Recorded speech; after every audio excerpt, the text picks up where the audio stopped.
This is Sarah Schaefer, Business and Crop Online Editor for AgWeb, and I'm here with Bob Utterback, the Farm Journal Economist and President of Utterback Marketing. Bob, you were just on the U.S. Farm Report Marketing Roundtable here at Corn College, and one of the big questions from the attendees is, are we at a new plateau in marketing? What are your thoughts on that? I think we're in a new price dynamics. You know, we go back to the 80s, it was the $2, $4, and now I would say the new lows as the cost of production is the $3.50 to $4.50 is the new lows. The new highs now obviously are the $8. And the real question we go on and expanded on is we're at profitable levels now. When you look at the price we're producing at, corn last year for 2011, a lot of guys are saying between $4 and $4.50 is their cost. They're getting $6.50. Well, they're getting $8 for old crop corn, but for the corn coming out of the field now here, you're getting in this $6.50 to $7 cash plus. So we're looking at profit margins in excess of $400, depending upon your yield.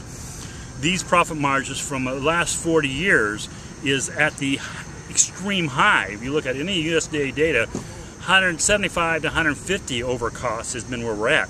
And that's where I think the important distinction comes, is that we are going to go back to that $75 to $100 an acre profit level, I would argue within 2, if not 3 marketing seasons, based upon demand being rationed. As the conversation come up, livestock producers are not expanding, herd size are going to contract, ethanol is going to be in trouble.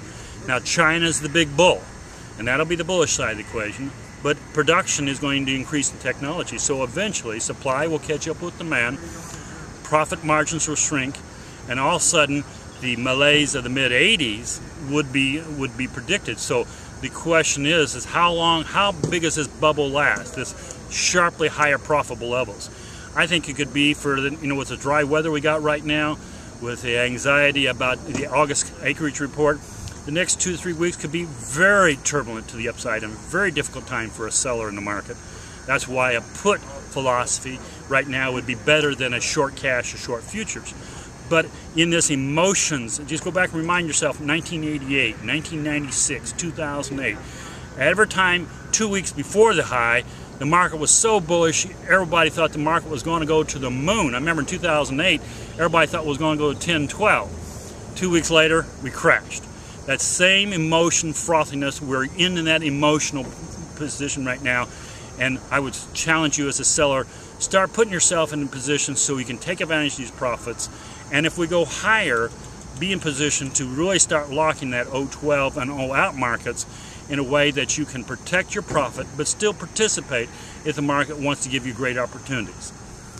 And another big topic was basis levels. If you're a grain producer versus livestock producers, what's really important for basis levels right now? One of the things that was really evident last fall through the short crop we produced, is guys that forward cash sold and locked their basis in were extremely penalized versus the guys that put the hedge position on short futures. Even though they had significant margin calls in the futures, the cost of capital being so low that the basis went from an under to a major over now was a very big reward to the forward cash sellers in a short futures instrument. I think that same philosophy will continue. If you're more in the eastern corn belt, I would be strongly urging you not to make a forward cash sale, but do more of a futures, because you're going to have a very strong basis behavior. If you're in Kansas, Missouri, and the Texas area, there's going to be an extremely big demand for corn in that area, and basis would be a very big positive. So there's going to be some regionalization, but overall this would be a year I would be more of a future seller, even with the margin call risk exposure, than the cash, because of the basis gain. The other thing that as a futures contract you can take advantage of that the cash contract can is the spread relationships. Right now the September corn, December corn spread since spring was almost 6.55 cents this spring, went clear down to 6 cents a week ago, and is now back in the 20. That movement of that market can have a tremendous impact. So if you sold the Sep versus sold the July and December, you would have a significant financial gain. I know I'm probably going over ahead of some people here, but this is something you got to start understanding when you're managing your hedge. If you're going to sell some 012 and 013 production, you need to manage the spread, or always be short the month that goes down the most or goes up the least, and that's going to have significant gains to your market. So basis management, spread management, flat price management, and input cost control are going to be the 4 things that you're going to have to manage to be a very effective marketer in the future.